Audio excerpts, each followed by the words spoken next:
All right. It is the morning of 19 May, I think. I just thought I'd give a really quick piece to camera about bug out locations. So it's something I think it's a concept widely proliferated, all the big words today, in the preparedness community. That's kind of a standard, not something that's openly rejected by a lot of people. But no one really, even Nothing Fancy, doesn't thoroughly flesh out the idea. So I'd like to both explain the concept and thoroughly flesh it out, or at least start in that direction. Bugging out is when your primary residence is unfit to live in for whatever reason. You have a secondary, tertiary locations where you can go for a short amount of time or a long period of time. So I'll give an example of each. There was an ice storm here a couple years ago. This is the Coeur d'Alene area. There was an ice storm. Allergies. And a lot of people didn't have power for a couple weeks, so they went to stay with relatives. There you go. But having a plan more complex than that, having a trailer to hook to your vehicle that has everything you need, and then you can just go, or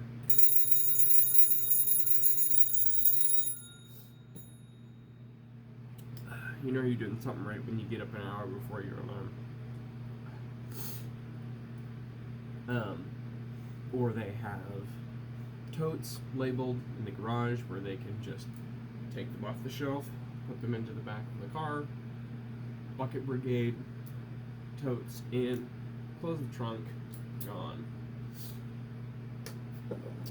Some sort of system like that, where they have the capability, the spare clothes and the toiletries to stay for medium length periods of time, like I said, 2 weeks, at relatives' house at no notice if something like that ice storm happens.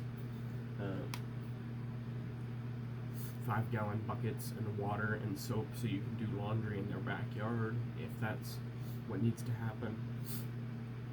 Stuff like that. Or, and then the other scenario, we'll say Hurricane Katrina, your house is gone, you need to go live with relatives or at the lake house or whatever for months while your new house is getting built, or years while you're getting into a place financially where you can buy your house because the deed and the insurance documents and all of that were destroyed in the flood, right? So, two things. One, again, the things you're going to need to do that. Also, a photocopy of the deed to your house and insurance documents, and I'm going to say early 2000s things, Xeroxes of your credit cards, just kidding, bank information, bank member numbers, credit card numbers, photocopies of driver's licenses and passports and birth certificates and visas and whatever, green cards if that applies to you. That's all important stuff. And then the only thing we haven't really talked about yet is the bug out plan. In Hurricane Katrina, there was a lot of things to get in your way of leaving the area to go stay with relatives for months or whatever the situation was, right? There was people being violent and preying on each other. There was destroyed roads and bridges and infrastructure and all that stuff. You couldn't get gas because the power was out, right? So there's all, and lots more. So there's lots of considerations if it's a really bad natural disaster or some other really bad situation. So things like having stored fuel, having a vehicle that's capable of going off off-road, but more importantly than that, having alternate routes planned. That's really the most important thing, is having the military uses the PACE system, primary, alternate, contingency, emergency. So if you have 4 routes to your location, to each of your locations,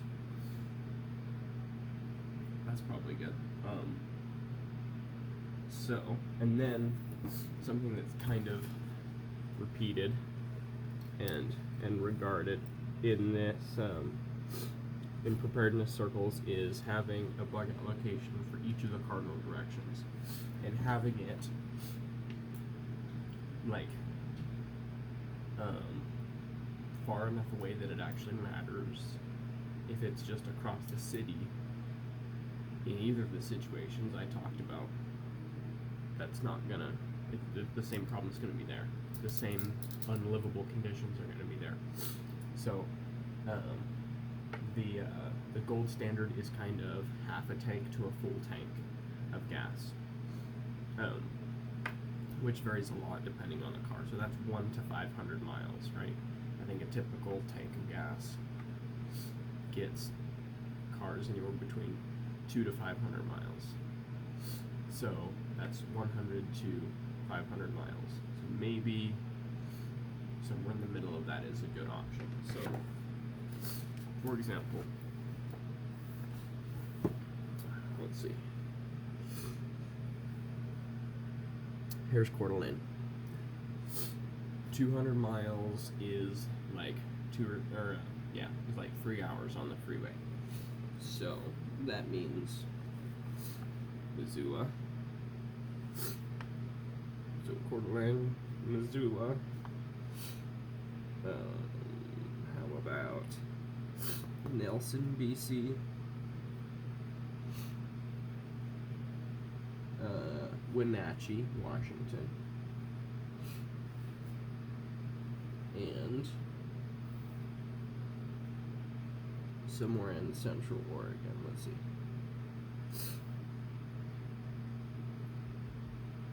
LaGrange. I like that because it's a ZZ Top song. LaGrange, Oregon. Right? Those are those locations. And depending on various things, you may not want to go to locations in Canada if you have certain hardware with you. Well, now that I think about that, you may not want to go to Washington or Oregon either for those same reasons. But there's your example, right? So in each direction you've got 200 miles, maybe more. If you've got like a diesel truck tuned to 25 miles per gallon with a big fuel tank, and you can go, what would that be?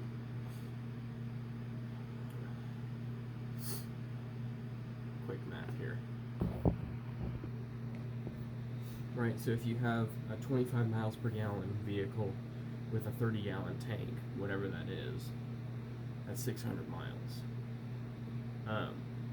So then you should maybe account for having to go halfway on your primary route and then back, and then on your alternate, and then a little bit on your contingency, and taking a very non-fuel efficient, very time-consuming route in case of infrastructure failure.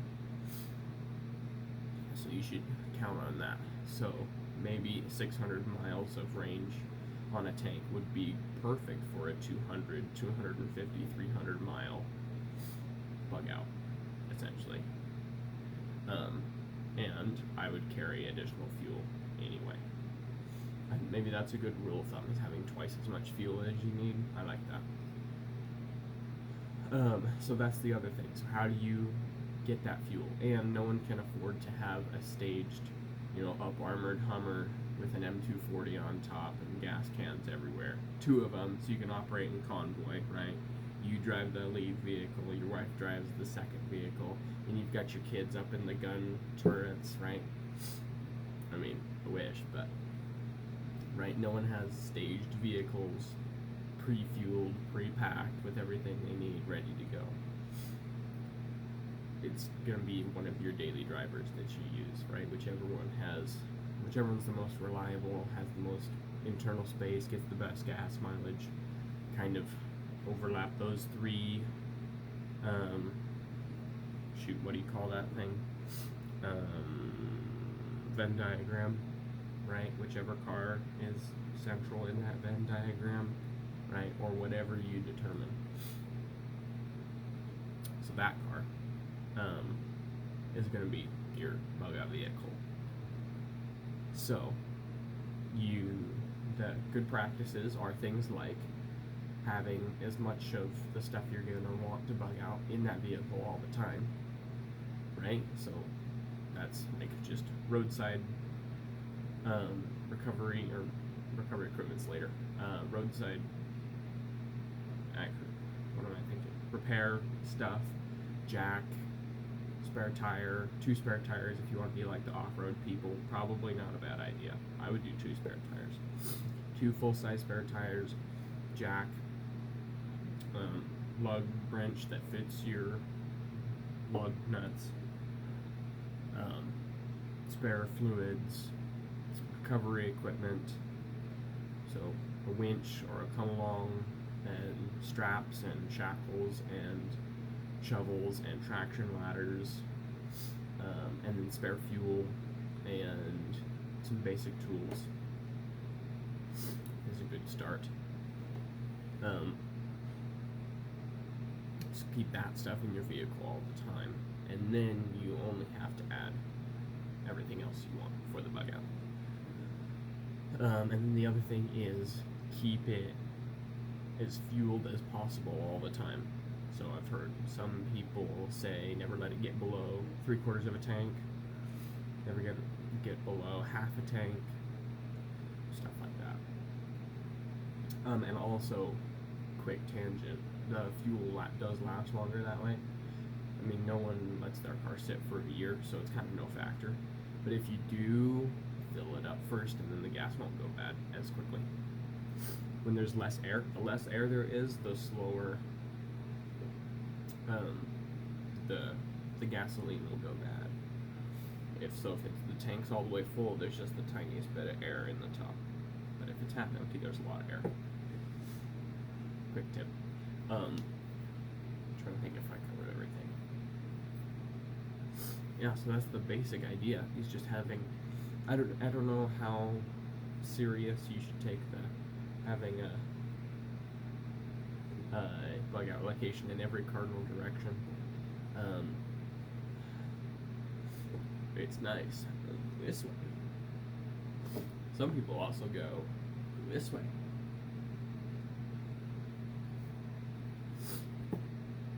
What's that from? Yeah, I don't know how important that is, and depending on where you have your lake house or your cabin in the woods or your friend's house or relatives or whatever, it might not be an option, right? So, and then pre-stage things at your bug out location. That's what else you can do, right? You can go to the thrift store and buy a crap ton of clothes that fit you and each of your family members, and some of them can go in your bug out kit that you in the totes you load in the back of your car. And then some of it can go in the attic or the basement or the barn or whatever of each of your bug out locations. And so you'll have stuff there. Ideally, if you want to be super serious, you have full redundancy of all of your personal kit you need. But that's a lot of money. To have 5 iterations, 6, 7 iterations of all your kit, yikes, that's like tens of thousands of dollars. So yeah, so there's my 15-minute thought piece on that. Audio is probably really quiet. I need to figure out how to fix that, and I hope the fan isn't too loud, but I'd be dying otherwise. So holy cow, it says 100% humidity. I don't think that's correct. 55 degrees and 100% humidity. I don't know what's up with that. Okay, I think that's it.